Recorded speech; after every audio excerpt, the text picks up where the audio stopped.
This conference will now be recorded. Good evening, ladies and gentlemen. It's Crowdstrike Trading Frank. It's approximately 8:37 p.m. on January 10th, 2021. Welcome.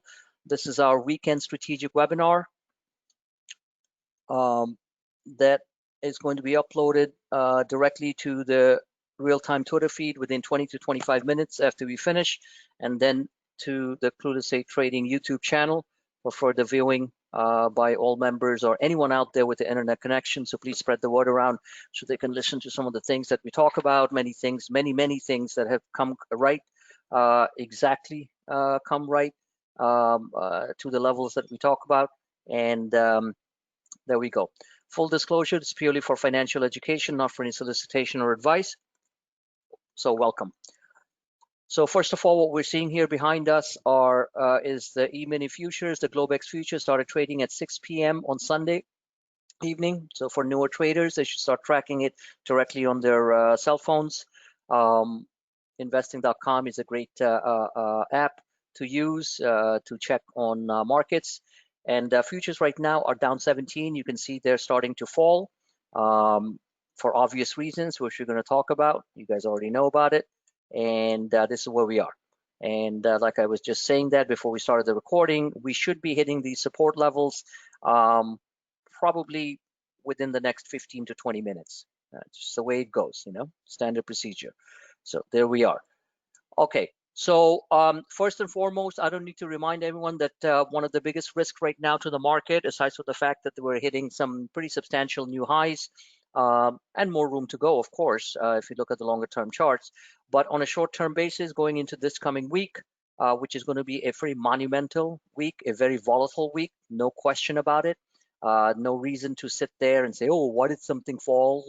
Why is that price down? Because the market is going to go through some heavy duty turbulence. The biggest risk to the markets right now, as we all know, is political risk. Okay, so keeping our political opinions aside, the fact remains that the political risk is very severe right now to the markets, and Wall Street will certainly take notice. It doesn't break the back of the overall bull market, that's for sure.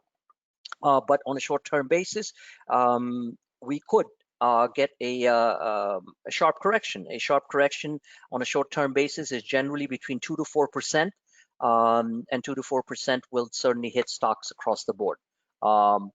And 2 to 4% is, you're talking about 600 points, 700 points, 800 points. You could get on the Dow Jones Industrial Average very quickly. Now, we already have those happen quite often. It happened just on what day was the 8th, on Friday. We had a sharp correction, then we moved up very nicely, and the markets ended up positive. And in the middle of the day, we had a sharp drop. So the fact is that when you look at the charts, this is one of the key things that I want to impress upon all of you. People who are somewhat non-technical traders or trying to be technical traders, is that when you look at the charts, you don't get that scared that often, and it's a fact. Okay, because when you look at the charts, you say, okay, here are the support levels, the red lines. Here are the resistance levels, the upper end. And let me move this up a little bit. That was the highs, the all-time highs.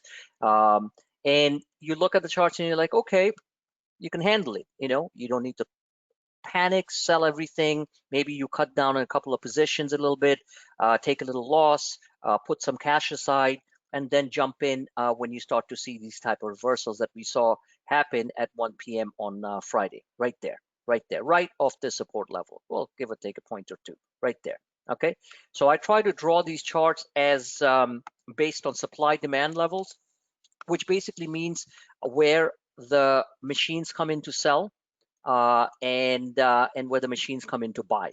And those are based on previous patterns.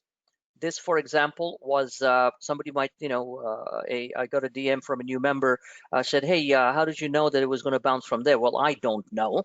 Of course, I don't control the markets, but the fact is that you can see that this was the breakout level right there. Okay, this was that big complex W formation that I kept on talking about, that broke out very nicely, cup and handle. We talked about quite a bit on that. So people who trade the SPY, I trade the SPY on my own. And then people who, I know a lot of my traders trade just the indices, the SPY, QQQ, or the IWM, or primarily the SPY and the QQQ. I haven't been trading the IWM lately. I'll certainly get into it. So this was a cup and handle, broke out very nicely, and then we moved up to the upper range. So if this was the breakout level, well, that should be the next support level. So that is a critical support level at this point, because if it breaks below that, then we are going to come hit the next support level. So if these things break, they don't normally go down in a straight line. It's never that easy, but you can certainly put out a couple of puts, buy a couple of puts on the SPY put options, and make some money if it falls from 37.74 down to 37.48, which is roughly about 30 points, 30 times 8. So you're talking about 200 to 240 points. That you can, you make some decent money. You can make about 50 to 60% very quickly during the day as it falls and retests this support. Now, this support is very critical, the 37.48 level on the E-minis, primarily because this is a previous breakout level, as you can see right there. That's why this line was drawn. And it also happens to be the uptrend line. It also happens to be the uptrend line right there, this line, from the massive 800 point drop that we incurred on at the beginning of January, first trading day of January. This huge drop, which was a screaming buying opportunity, like I suggested, worked out fantastic, and zigzagged its way to new highs up here. Okay, so obviously this uptrend line here, drawn from this green line, follow this the cursor, is a major support level, which is 37.48. If you break 37.48, then you got the next level of right there. This was the original breakout. This is just the way the markets work. Okay, it's all machine driven. So this was the original breakout right there.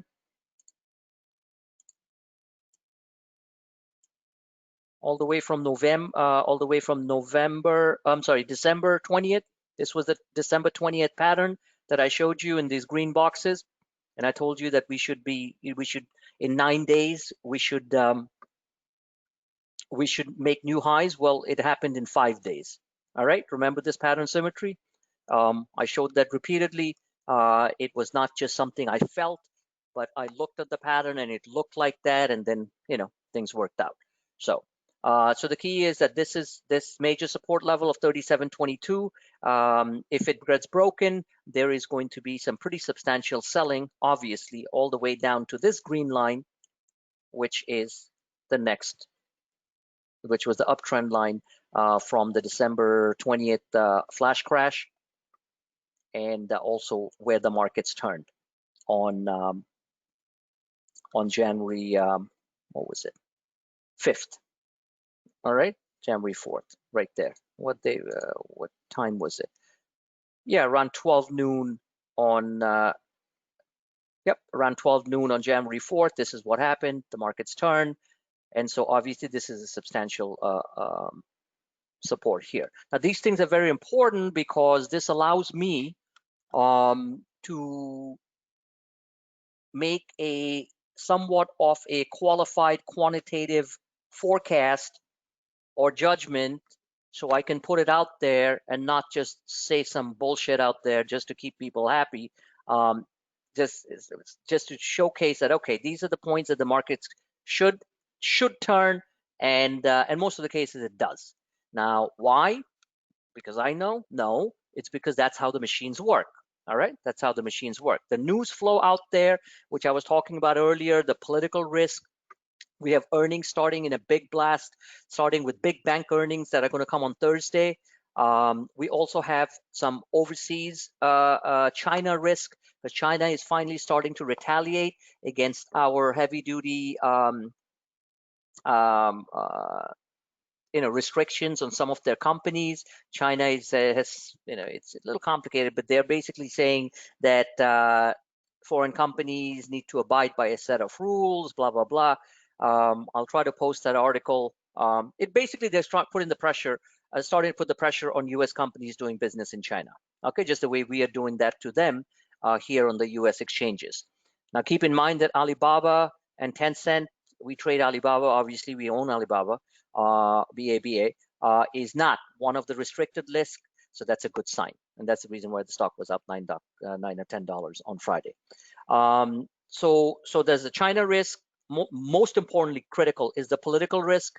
All this stuff about impeachment, the shit show that happened at Capitol Hill, excuse my French, in Washington D.C. Last week, and then of course all kinds of stuff. All right, and then the techs are going to be under pressure because Facebook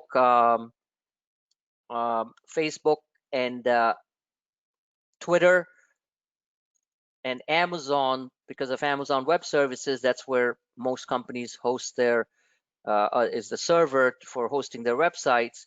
I've started to put the pressure on. Facebook and Twitter have banned President Trump's account, and then of course some of the other smaller players which are not public, like Parler. Another one is called Gab. These companies host their websites on Amazon Web Services. So Amazon is now putting, I believe, has planning to remove Parler, which is a social site. I didn't know about it till this weekend. And Apple has Apple's App Store has removed the Parler app from their store. I managed to download it before they did that. Smart guy, so I have it. But they host on Amazon Web Services, so Amazon's looking to remove them. If that's the case, then they'll have to find another server or host to host their website and their social website, and it's basically it's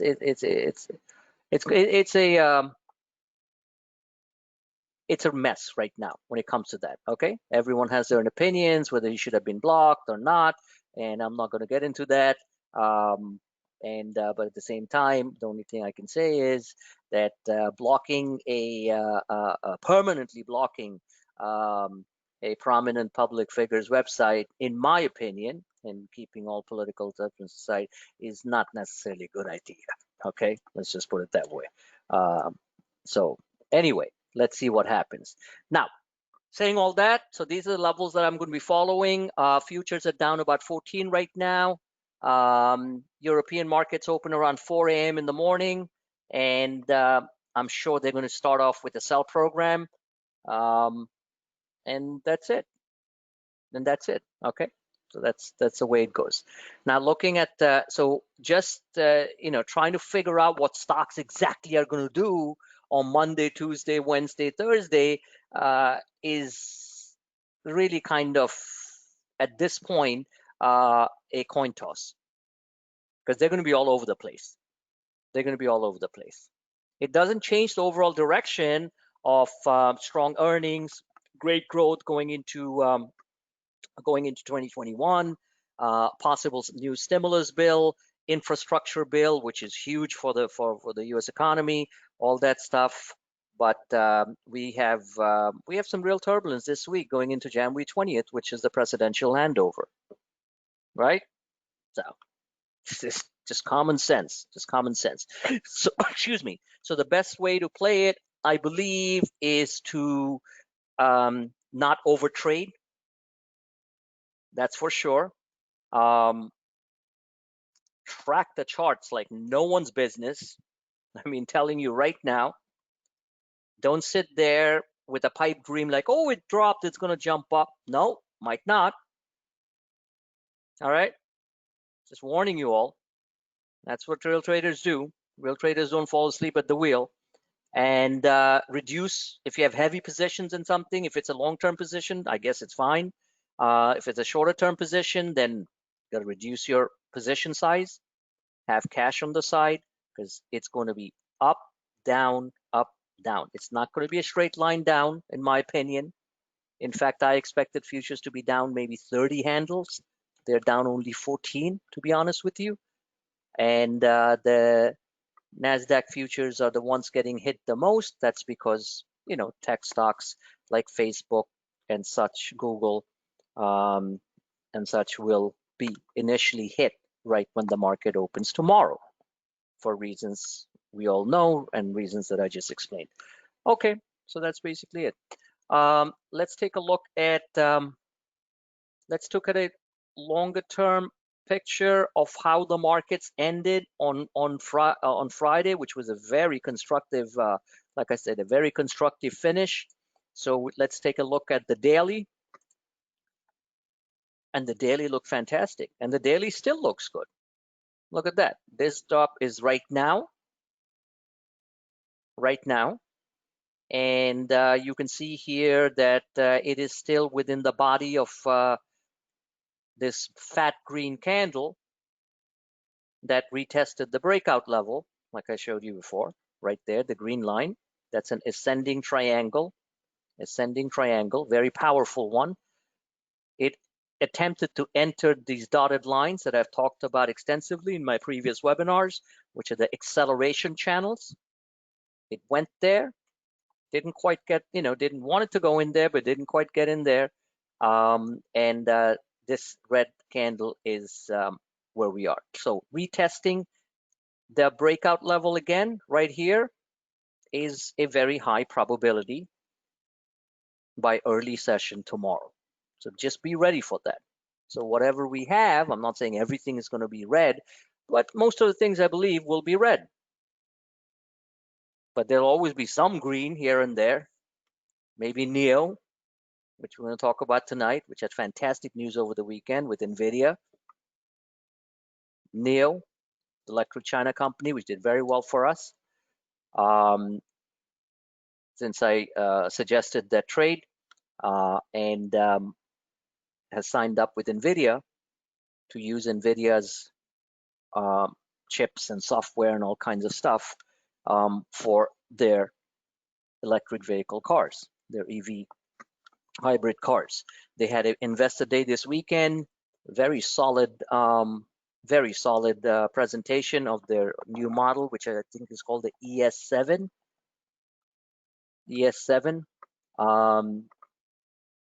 And it's very impressive. And then they're collaborating with Nvidia. I mean, that's fantastic. The future is great.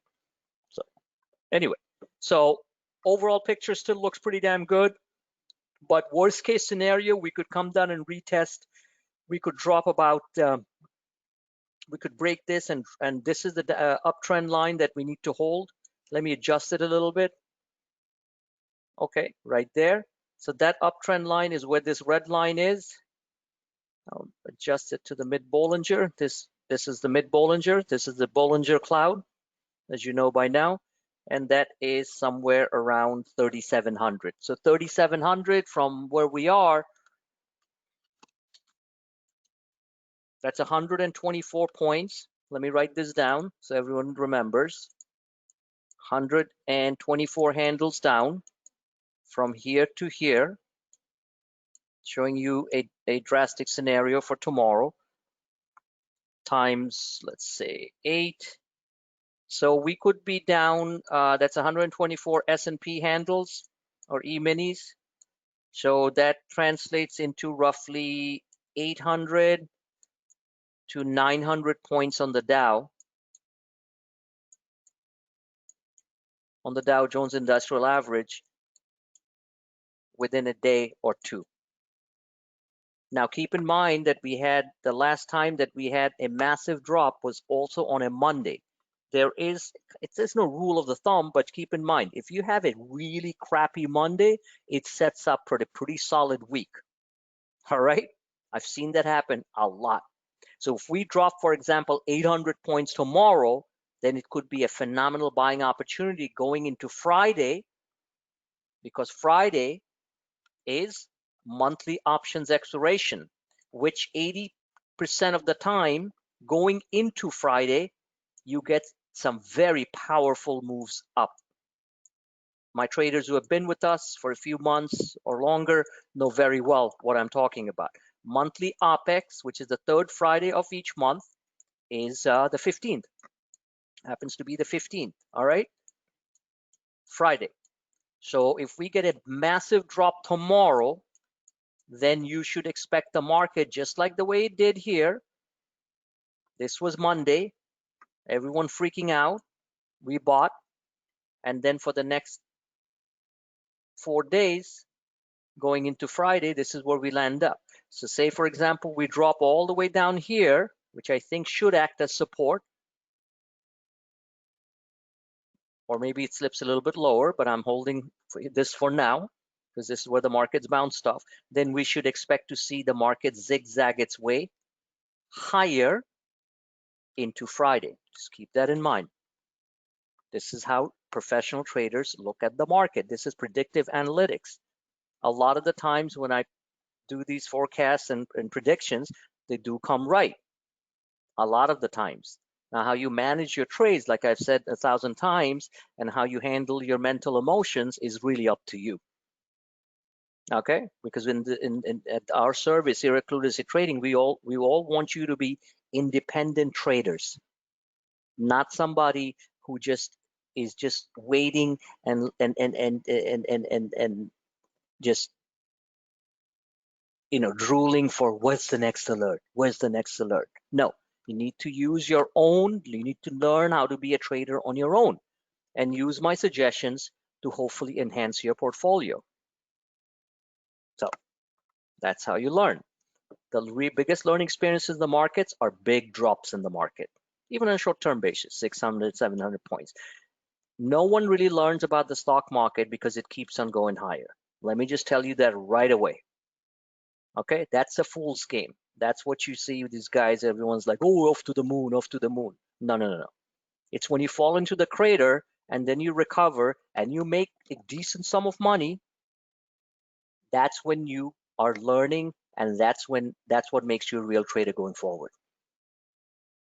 Okay. All right. So I just gave you pretty much what I think is might happen, and there's really not a lot to talk about tonight. It's I want Paul to step in for a minute. I like Paul has a very contrarian way of looking how this Facebook banning President Trump and this whole fiasco about free speech, blah blah blah blah blah. Everyone screaming and shouting from all ends of the spectrum. How that would affect a stock like Facebook, Amazon to a certain degree, but Twitter. So Paul, why don't you say a few words about what do you think? Well, I'm setting up the chart while you tell me your thoughts. Sure, Frank. Yeah, like I agree with your comments. Like, it doesn't seem like a smart business practice to like start shutting down the competition. Correct. But on the other hand, these companies are run by very smart people. I mean, they're the strength of America, as you mentioned before on webinars. Sure. And what's really surprising about it to me too is it started off with Twitter, right, with the suspension of Trump, and then it led to this Parler thing. But it surprised me how all of the big tech got on board, and it was a coordinated. It was just like the ultimate power, right? Because it wasn't just one mega cap tech company; it was like 5 of them coordinating to shut everything down at once, which is kind of scary actually. But it just shows the power that they have, and it's like, can any politician actually stand up to them? Well, whether they can stand up to them and stuff is a difficult game, because if you look at it from a, let's say, a non-political, realistic standpoint, they are private companies, and they have a right to have somebody on their site or not have them on their site. It's like you own a restaurant and somebody's making a lot of noise, you don't like it the way it's happening, you can throw them out. So the fact is, and we know about this, that Section 230, which basically says these companies cannot be held liable for people, stuff that's posted on their social media sites. Yeah. So from a politician standpoint, we know they have all tried to go after them. They're still trying to go after them, both the Democrats and the Republicans. You know that, okay, for different reasons.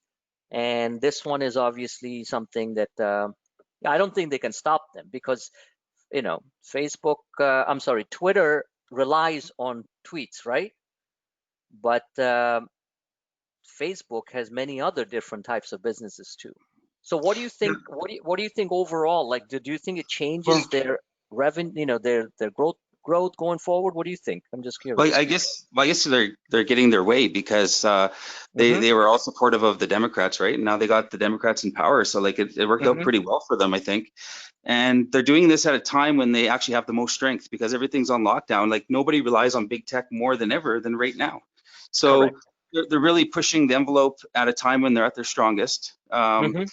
Now from a you know, I kind of separate the issues there. Like the freedom of speech, it's a little bit scary, this coordinated effort. That's one thing. But then you know, there's the aspect of how can we make money on the stock market, right? So you know, yeah, and the fact is that a lot of these tech companies, they've been basing since July. Like Amazon is around the same price as July, and so it's been resting. It's in a nice triangle, Yep. and you know, the only element that was really missing from this whole breakout, you know, about to breakout scenario was that everybody was too bullish. Like everybody had their eyes on a future breakout, but now it's sort of changed because now all of a sudden the sentiment is super bearish because of this, and Correct.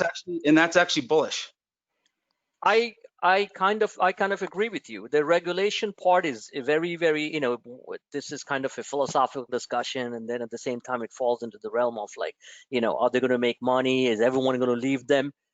The way I look at it is I'm actually going with what you're saying. So here we have Facebook here, and if you look at Facebook's chart, this was the last time that the stock hit a substantial low. That was in November, and that low was similar to what it was on October 7th, and which was 258. 258. So we're talking about the stock falling from here to 257. So that's a 10-point drop that I wouldn't be surprised if we saw it happen tomorrow. I wouldn't be surprised. You know, that's all I'm saying. You know, a 10-point drop. This is the level that the one should be watching very carefully. This big fat red line. This was the point of maximum reward when the stock was falling hard from. This is the triangle, right? Here's your triangle. 1 second, right there. This was the stock had fallen pretty hard from September 2nd. Almost every single day the stock was down to September 21st this year, and the stock hit 245. So from a technical standpoint, keeping all the politics and all that stuff aside, you know, it's like, you know, it's like I said, it's not really black and white. There's a lot of gray in it, so we'll leave it at that. Let's focus on how we can make money on these type of things. So I would basically look at this level 245, if it gets there, as a screaming buying opportunity. I'd be looking at 257 as a solid buying opportunity. And of course, a 5-6 point drop would only bring it up to this pink line here, this magenta line, which is the 150-day moving average. That's 262. And who knows? Facebook might only be down 5 or 6 points, you know, tomorrow. But I think it's going to initially get hit, and we will hit that 257 mark. Now, saying all that, the stock is certainly not overbought. As you correctly pointed out, it's just been basically moving in a range. It's been moving in a range. You can see that right there. And the internals are basically showing the same thing. It was moving in a range right there. Oops, sorry. So it's far from overbought. And by tomorrow, it should be quite oversold if the stock does fall 5 to 10 points, which I think it might. And that would bring us down here. So it's really, let's put it this way. I don't think long-term anything changed. Short-term, let's look at a 1-hour chart. You're going to see some pretty intense volatility. And those are the levels that I'm basically looking at. And 260 is the first level of contact. That's what the stock was on Wednesday morning, right before the markets open. And then, of course, we have the daily chart, which is this was drawn a while ago, where we are looking at 257 or 247. So, that's the way that's the way I look at it. Now, Apple, interestingly, has also taken out the Parlor app. So Apple's chart was looking really, really good. We did very well on it. Told you guys to buy the 130 calls, and those just took off like a rocket. And Apple, you can see here, before this all these events over the weekend, 1 second, was talking about big cap, mega cap stocks, was looking absolutely fantastic. It was going to take out its old highs. Because look at that. That's a nice cup. That's a nice cup. Handle, 4 days, 5 days down, and then a breakout. So basically, all these things obviously are going to look a little bit different tomorrow morning. Apple could possibly be down $3 to $4, and it was breaking out nicely and ended here on Friday. So if these events hadn't happened over the weekend, then you would have seen the stock open up at 134, 135, attempting to get back to its previous high of 138. So that's so my feeling and your feeling is exactly the same. We have to look, and this, what Paul said, is something that all of you really need to listen to. We're in the business of making money, okay? Because politics doesn't make you money on Wall Street. I've said that 100 zillion times, and you guys all know that very well. Politics doesn't. If that was the case, then we wouldn't have a bull market that started on March 9th in 2009 under Obama, and Bush leaving and Obama coming in and continuing, and then going into hyperspeed when President Trump got elected on 2016. So if somebody said, "Oh my God, I don't like this guy," so he came into power. Well, you just sat there and tickled, your whatever you tickle, and you'd have made no money. So the bull market is, it's certainly alive. Now, are we getting overbought? Absolutely, absolutely. And I believe that I'm talking about the overall market. If you look at the S&P 500, if you look at the S&P 500, this is the chart that I would be looking at. Okay, this chart says that we can still go higher, but then you look at the weekly chart of the E-mini, so the S&P 500, and you can, 1 second, this will be something good. This is where we are right now. We're down 25 handles on the E-minis. I told you that we would be down to here, and that's exactly where we're going. We're going to go here, and then we should fall here. Now, all this, if this happens before the market opens tomorrow, that's fantastic, because we want the dirty work on the pullback to be done while we sleep, so we can look at some hopefully nice reflex bounces, if depending on the charts, of course, depending how oversold we get, depending on the VIX on the other side. So it's always great. Let the market open down, just like we did Monday, and anyone who bought on Monday selective stocks such as the SPYs or the Qs made out like a bandit for the week. All right, so we could possibly have the same thing happen this week, and in my opinion, most probably that's exactly what's going to happen. Politics or no politics aside, okay? Different. Because monthly options expiration. Yes, go ahead, Paul, while I pull up the other chart. Yeah, it was kind of funny on, like, futures are down, Dow's down like 186 right now, but actually the tech is down less than the SPY and the Dow right now, so that's kind of funny. But not anymore right now. Not anymore. Okay. It was at one point. Right now, I know what you're saying. It was actually down less. It was right now. Tech is down 0.56%. Futures, S&P is down 0.63%. I'm looking on my other side, and tech Nasdaq 100 is down 0.53%, going in tandem with the Dow Jones Industrial Average, which is down 176 points or 0.58%. So yes, net less than percentage-wise, which really what matters. It's down less than the S&P 500. So At one point, it was actually climbing higher just in the last like 30 minutes. I know, I saw that. Yeah, it's just I think it's a bunch of noise, and you know, these swift shakeouts, whether they happen in futures or in the day market, they're a cause for a lot of rotation. And this controversy with the big tech, this could be actually the pivot that big tech needs to finally take off after it's been basing since June. So I think we could have I'm with you. a big flush, like I'm you say, big flush on everything. And then when the dust clears, we could see big tech taking off, and it might not stop. Now, I do have an opinion what might happen. Nothing in life is permanent. That's one thing I learned, okay? And certainly not in business. Facebook might turn around and say, look, we did that on because we felt that the tweets were inciting violence and all that stuff. But as the week goes through and we have a peaceful transition to power to the next president, Biden, Facebook might come out and say, you know what? Everything went well. We don't need to ban. We'll just keep an eye on things.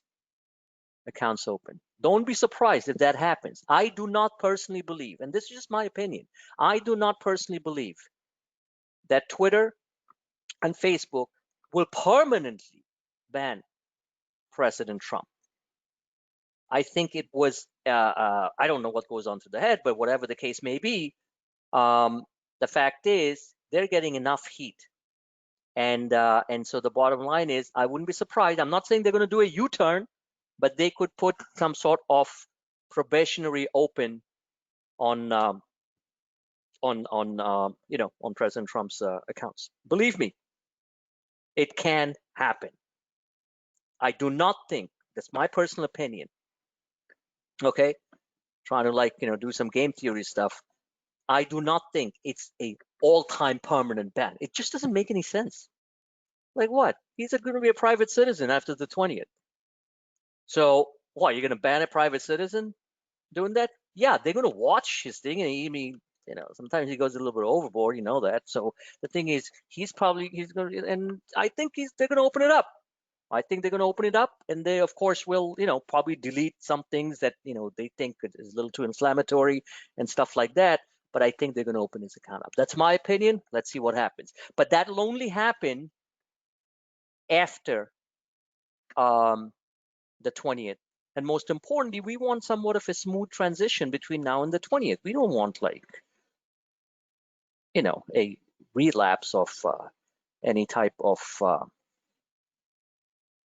violent activity in DC. And I don't think that's going to happen, but hey, you never know. There's always some small element, fringe element that can cause trouble, right? So we have to be careful about that. It's not like everybody, it's just a few people who can always, bring out, create the mess. And that's exactly what happened in Washington, D.C. So anyway, so here's your daily chart. Weekly chart on the S&P 500. And this was your rising wedge. We broke out of that big time on the 4th after we fell on that Monday. And then the markets went up. This was last week. So again, I think a retest here to the numbers that I showed before is only normal. We have to watch the indicators. Nothing really showing any alarming signs. We have earnings coming up. And I think company earnings specifically on technology are going to be very strong. And specifically parts of technology, cybersecurity, online shopping, like the Amazons, the Shopifys. I think these are going to be very strong winners. Square on the other side, digital currencies because of Bitcoin and digital payments in general. Roku, which just doesn't stop. So there's going to be a lot of very strong earnings. So eventually what drives the market is not politics. What drives the market is earnings. And I think earnings are going to be very strong, and I think we're good to go after we hit some turbulence in the middle of the month, which is coming up. So, but again, I still think that if we fall very hard tomorrow, or let's say we fall 300, 400, 500 points, I personally think it might be a repeat of what happened last week when everybody gave up If everyone of you remember, everyone gave up like, oh my God, 600 points, like it's all over. And then see you later, the markets made new highs. So the same thing can happen this week, going into monthly options expiration. Not every day. And that's why I'm saying you have to be on your toes. You're gonna make some very decent money, but it's going to be choppy. So, okay, so there's your weekly chart, really nothing crazy at all. And we're good to go. Now, let's take a look at things which might just don't give a crap shit about what the markets are doing. Let's take a look at China's Tesla. Okay, they had a phenomenal weekend with the investor presentation. Everything was fantastic. They have this amazing battery swap technology where the car drives in and they change the battery. They have a subscription model where you can basically, subscription model. You pay a certain amount of money, and you basically get this perpetual, forever battery change stuff. I mean, that's heavy duty stuff, you know what I'm saying? So looking at this chart here, all the technicals are the same.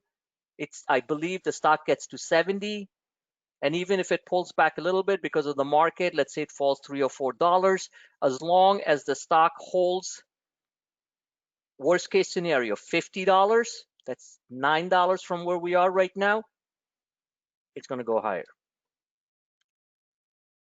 It's going to go higher. Now, Bitcoin is down about 10%, so that's going to pressure a bunch of the Bitcoin stocks, which have traded very well. The Marathon Patent, Mara, Riot, BTBT, all those type of stocks. I think Shopify. That's just Neo's picture hasn't changed, so I think this is one that people need to really focus on. People really need to focus on. Let's take a look at Shopify. Now, Shopify also did something. Did you hear that, Paul? Shopify closed down the Trump merchandise store on Shopify. So I was like laughing. I'm like, oh my God, So they closed down the Trump merchandise store. So there might be a little backlash against Shopify. I don't know. Did you read that, Paul? Did you see it over the weekend? Yeah, I read that, and again, it's just like all the big tech are coordinating this effort. Yeah, but that's not even social media. It's a store, for God's sakes. Anyway, it's too dangerous to buy a MAGA hat. I don't know. Well, Frank, my game theory on this, like they have a strong partnership with Facebook. I sort of think that yes. I think all of the all the best employees in tech are mostly left wing leaning, and in order to keep their employees, they probably have to say things that they like to hear. That's nothing new. Silicon Valley in general are very liberal, right? There's nothing new about that. It's old news. That's fine. But if their employees are demanding, anti-Trump sentiment, and the company doesn't act, they might have some disgruntled employees, maybe. That's right. You're right. And they have their own philosophies. Like I say, let's keeping a calm head.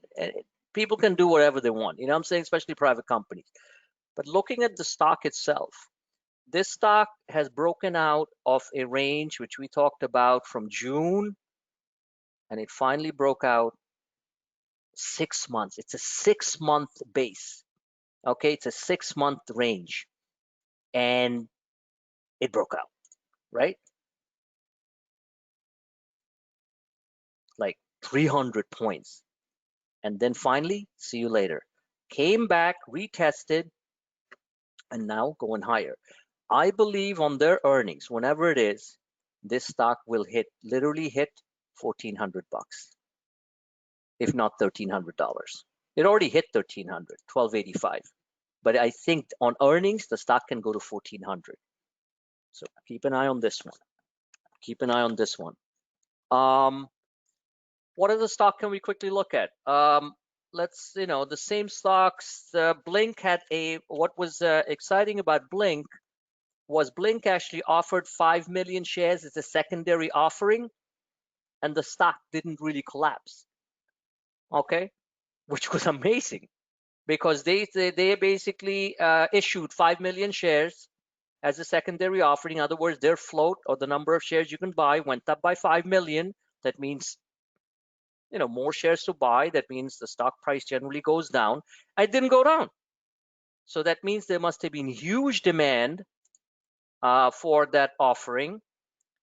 Blink was also named by Forbes magazine as one of the fastest growing, best companies in America, which I think, that's good. That's Forbes. People still read Forbes, I guess. And I still think the stock can get up. It needs to break this range here, 48. Went as high as 47. Everything still looks damn good. I still think the stock's good for 56 and then eventually 65. Earnings or Blink are going to be very critical, very critical. I don't have the date directly in front of me. Because this Wall Street's going to be seeing if this company, which has gone up a lot, can sustain this type of price. And Redline, you better listen to it. You still have Blink, right? Redline, you still have Blink? Yeah, I have a lot of it. Okay, so watch the earnings. That's going to be very critical. If they have strong earnings with good guidance, which I think they will, growth prospects going forward, based on the huge growth trajectory on electric vehicles, then this stock can literally take off like a rocket. I mean, a rocket. I'm not talking 55, 60. I'm talking 70. You know how it is when the stock gets hot these days. They just keep on just jamming into it. So I like still with that. Still like it a lot. Now, Crowdstrike is there. I believe their earnings are going to be very strong, given that everything that's happened. And I believe that this stock can hit $250, if not $250 plus. Okay, so Crowdstrike is another one of my favorites. There's so many companies that are going to have great earnings, and it's hard to just like pick and choose a couple. So there we are. So I think the stock, I think the stock can go. Let me try to draw a line here and see where it can land up.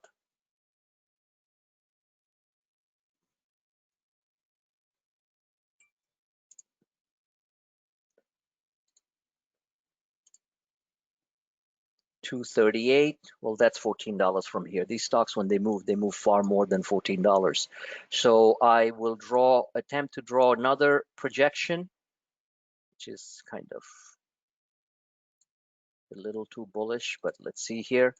Another projection on Crowdstrike based on this top here. Yeah, between 250 and 260. All right.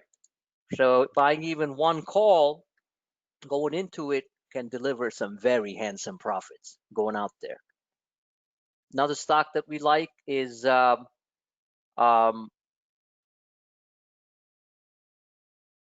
this is coming off the bottom. No, not coming off the bottom. That's a different one. One second.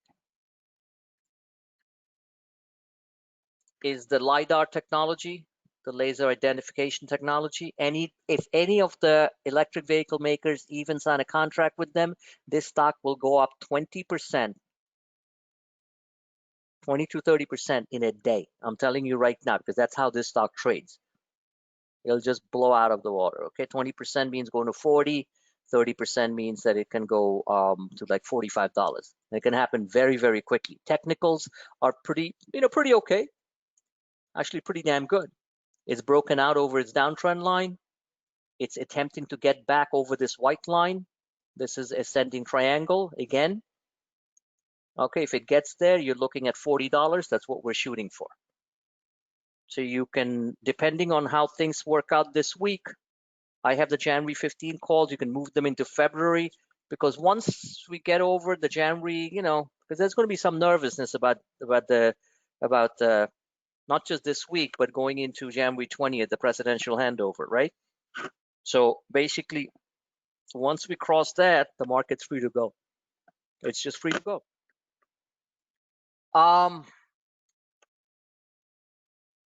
All right, what else? Anyone want to look at anything? Because I want to, while I was thinking, hey, your little stock took off. I even mentioned it, the BTSC, right after the day after you said the penny stock, that went up like 90%, right? BTSC, Redline, the Bitcoin.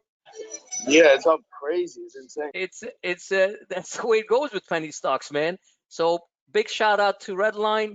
He told us on Sunday, right? The Sunday, what webinar? Thursday webinar, I think. Thursday, to keep an eye on that. And that day was the 7th. And on the 8th, the stock, well, obviously at night you couldn't buy it, but the next morning you could have bought it really at around 4 cents, whatever, and it went to 10 cents. So the stock literally went up from 3 cents to 10 cents. And that's huge.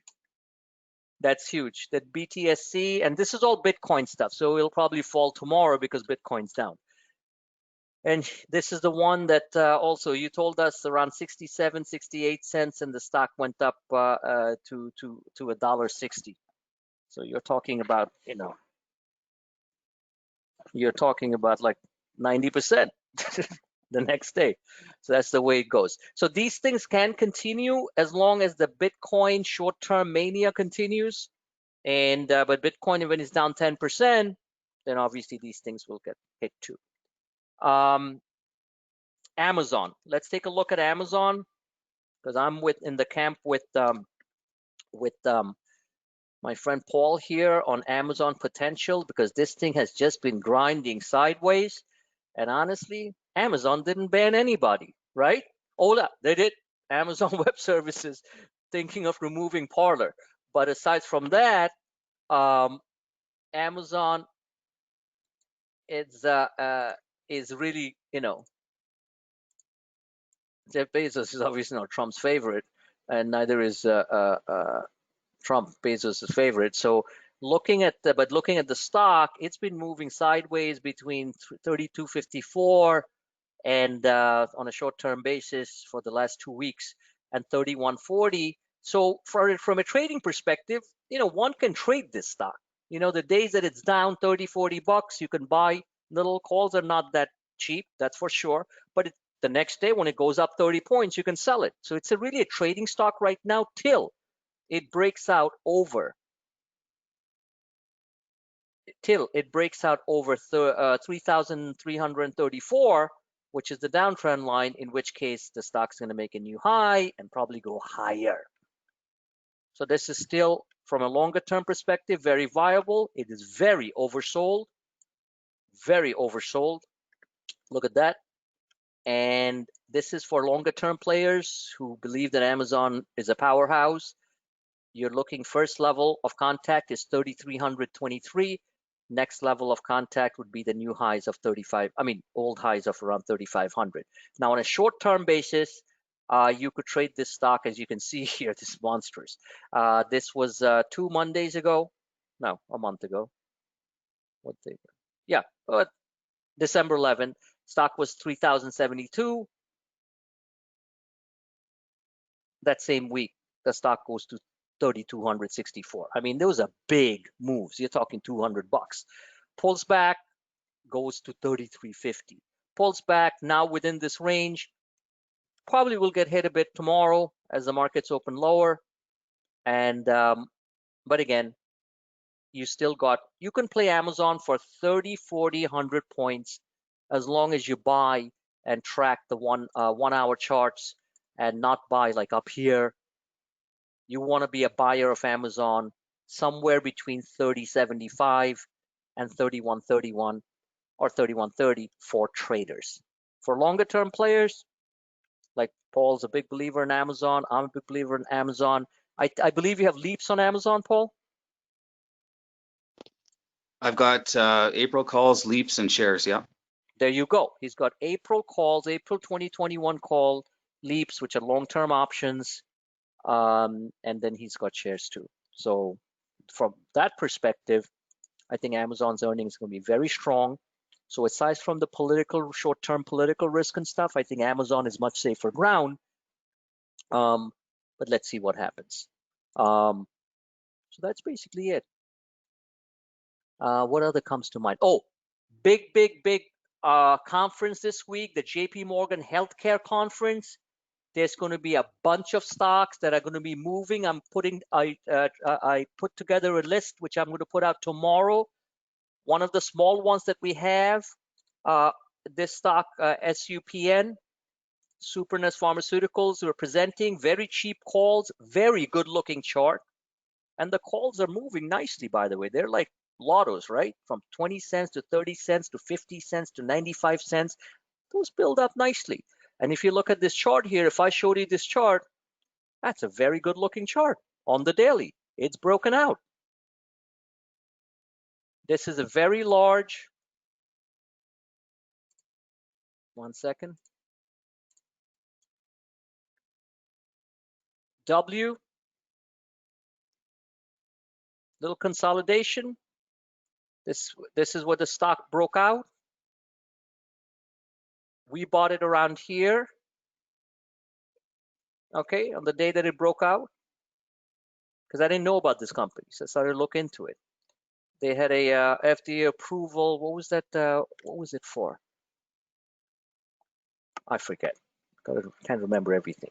So anyway, now it pulled back, and now very nice move higher going into the JP Morgan Healthcare Conference. I'll try to put together a list of companies, but you're going to see a lot of action. You're going to see a lot of action on the biotechs. Regeneron, we bought some cheap calls. Regeneron, so this one, for example, let me stick to SUPN for a minute. If you look at the weekly chart, it's got a long way to go. So these type of companies, regardless of political turmoil, regardless of China, regardless of the Federal Reserve, I look at a stock like this and I say, you know what? I can park some money and make some decent money trading this stock or just buying and sitting on it. It's a good looking chart. I still think the stock can get up at least to 30. That means you're going to get a double on your calls. Not bad in this type of volatile market. And a 50 Fibonacci, which it normally goes to on a swing basis, going over a period of a couple of weeks or so, month, is $37. If this stock goes up $10, you're going to quadruple your money. A four-bagger.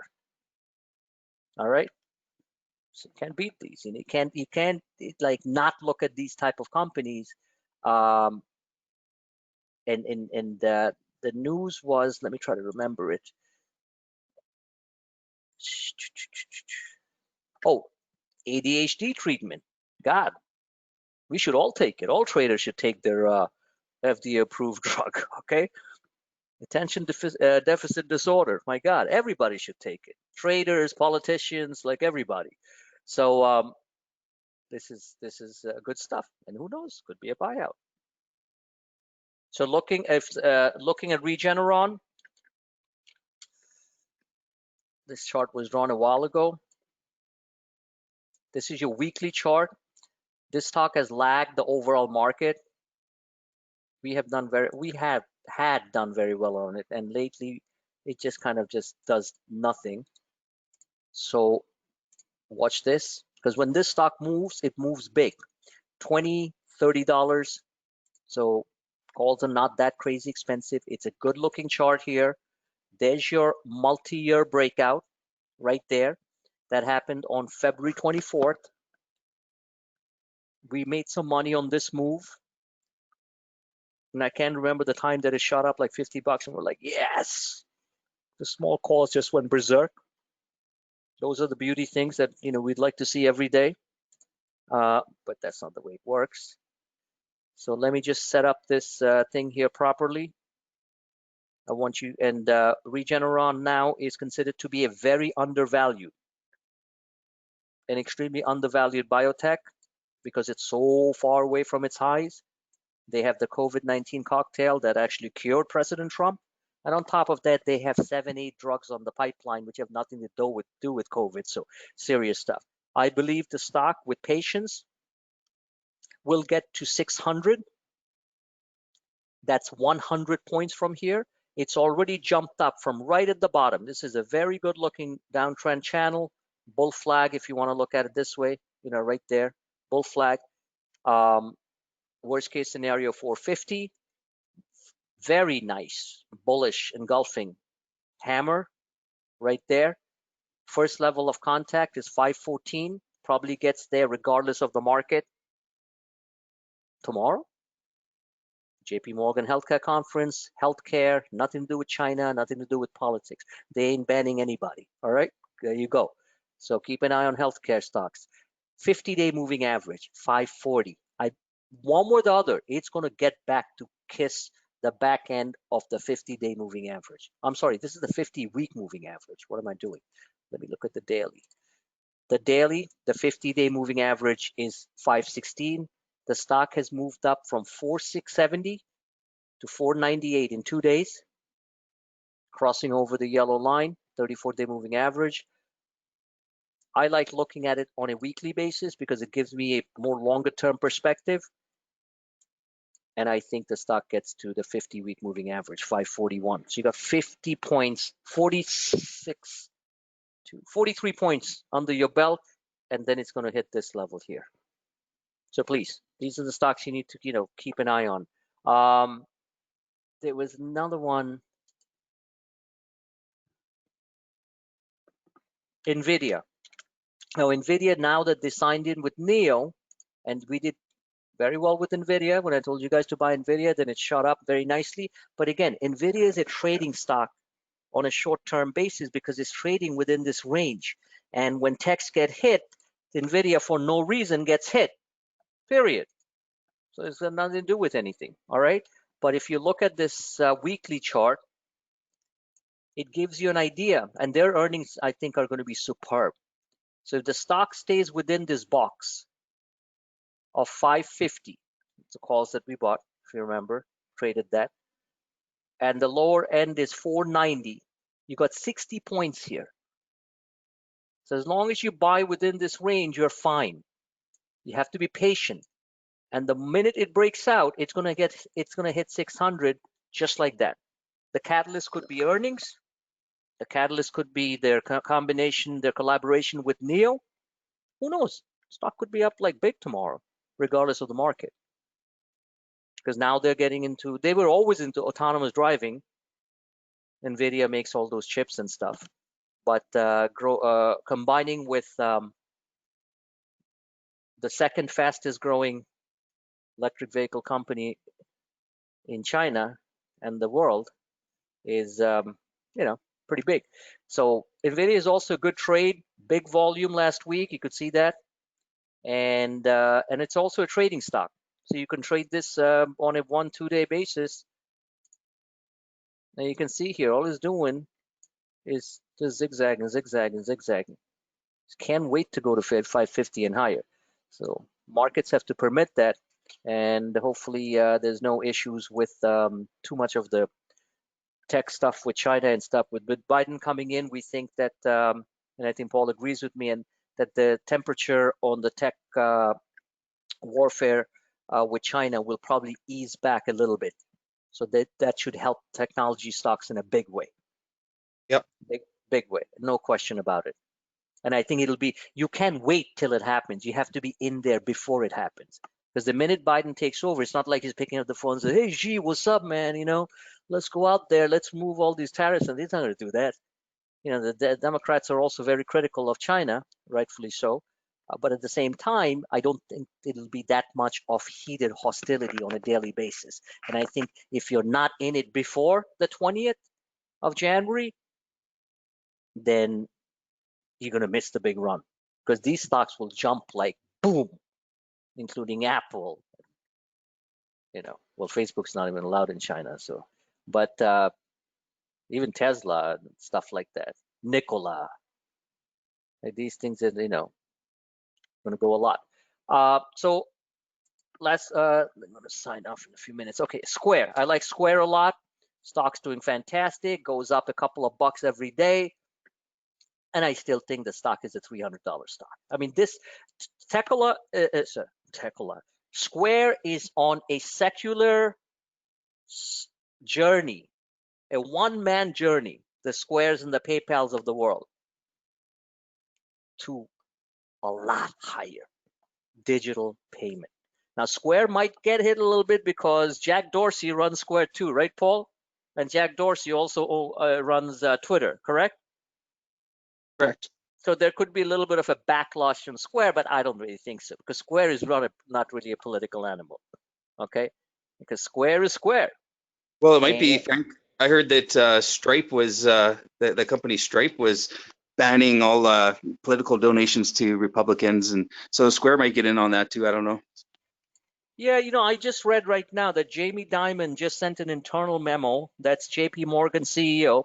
Yeah, And I kind of liked his memo because he's shutting down all donations, both to yeah, the Republicans and the Democrats for the next 6 months. So I'm like, yeah. okay, if you're gonna shut down donations, then shut down to both parties, So that's just stay neutral.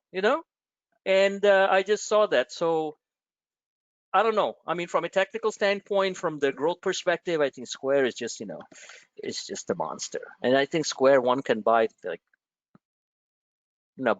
months out. But the one thing we have to be careful about is the markets are on a short-term basis quite overbought. We are approaching. I wanted to show that chart, and this will end on that. If we look at the monthly chart of this is the weekly chart, so we still have a little bit of room to move into the end of this, into the end of this month. But generally, the November to March is a very favorable time for the stock markets. But because the stock markets have moved up so fast, so high, not everything, but overall, they have kind of taken away that edge of the November to March run. So that's what I want people to be careful about. And if you look at the monthly chart, there's like no stopping. However, Tom Lee, Fundstrat, one of the best market forecasters ever, the Chinese American gentleman, Tom Lee, he said that S&P 4000 could be a short-term top for the market. And that was pretty much where we were predicting if you listen to my last webinar. We were looking at 3,900. Redline was talking. He said 4,000. So somewhere in this range, the markets could top to a certain degree. So let's see what happens. So no major danger yet. Futures are down 20. It's going to be a tricky week. And that's it. Let's try to make the best out of everything. There's always going to be runners coming in. I'll try to find them as quickly as possible that have nothing really to do with the current situation, and they'll be running like crazy. And most importantly, the biotech sector. If you look at the biotech, it just the IBB, for example. This is the big biotechs. Okay, I mean, it's just breaking out on the daily, just breaking out right there. It's been moving sideways since last June. This is a 6-month base. Watch. And there's a lot of biotech stocks. I mean, if I just spent doing nothing but trading biotech stocks, that's the only time we could have. I mean, there are so many biotech stocks, small ones and mid cap ones, because it's IBB and what's the XBI. XBI is the small to mid cap ones. I mean, you could just spend your whole career just trading biotech stocks because there's so many of them. Here's your range. Sorry. There you go. Broke out. This has much more room to move. And if markets get heated up with this tech warfare, tech/political shenanigans and all that stuff, a lot of money is going to flow into biotechs. So you can trade the overall indices, the IBB, which looks like it wants to go into the upper to the 170 level, or you can trade the XBI, which I like more. Let's clean this out. These lines were drawn from way back. That's the reason why they're still there. Look at this.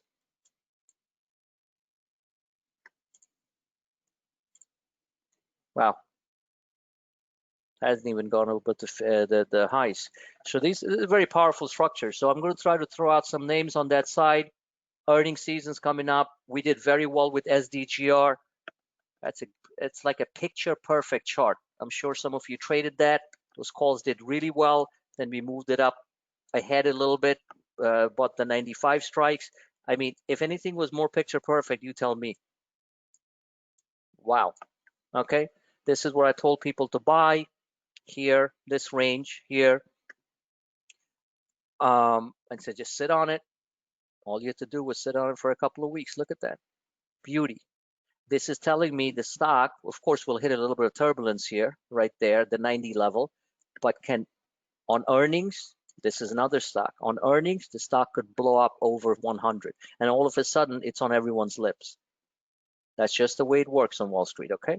Right now, only specialized traders in our group trade SDGR. You don't really hear that too often. And it's going to be on all the, all traders are going to be all over it once it just takes out its highs. If it does, this stock, like I said, $100. It's only $10 away from that. Now, options are kind of slow moving. They don't move like, 300% in one day and stuff like that, but they'll give you 40%, 50%, 60%. No problem with that. It's a good looking chart. This is where the stock hit some turbulence right there. I believe that given the structure of these candles, it's going to take it out. So you could buy these things and sit on it and not go like nuts saying, oh my God, it was up 5 in the morning and now it's down 6 in the afternoon. This kind of stock doesn't do that. Yeah, it might be up $2, give back $1, very stable. Very good looking chart on the daily, on the weekly. $100. On that note, let's get some good sleep. It's going to be a fun week, and I'm going to be as helpful as possible with my technical charts and my 2 cents. Don't try to overanalyze things. There's going to be a lot of news bombs hitting the tape, all right, from Washington, D.C., but stick to those charts, stay calm, and we should come out on the second half of the week, or maybe, starting tomorrow. We should come out real strong and make some real decent money. All right. God bless you all. Thanks for your company, and spread the word out there. Any quick questions before I go? Nope. Thanks for everything. No problem, Mike. You get some sleep too. I definitely need some after my show. Highly recommended. Watch it. It's called Your Honor. Okay. It's what's that actor's name? The guy who was Heisenberg in Breaking Bad. He's the judge in that show. Really cool. Bryan Cranston. Yes, Bryan Cranston. He's British, right? Is he British? Got his start on Seinfeld. Oh, you got to start on Seinfeld. Gee, things you learn. Wow, didn't even know that. I've seen him in a couple of movies here and there. He plays very different roles. Like everyone thinks he's that Breaking Bad character, and hey, I saw some other movies. He's like totally different roles, But anyway, that's it. All right, let me run. Take care, Paul. Red line. See you guys tomorrow. Good night. Thanks, Mike.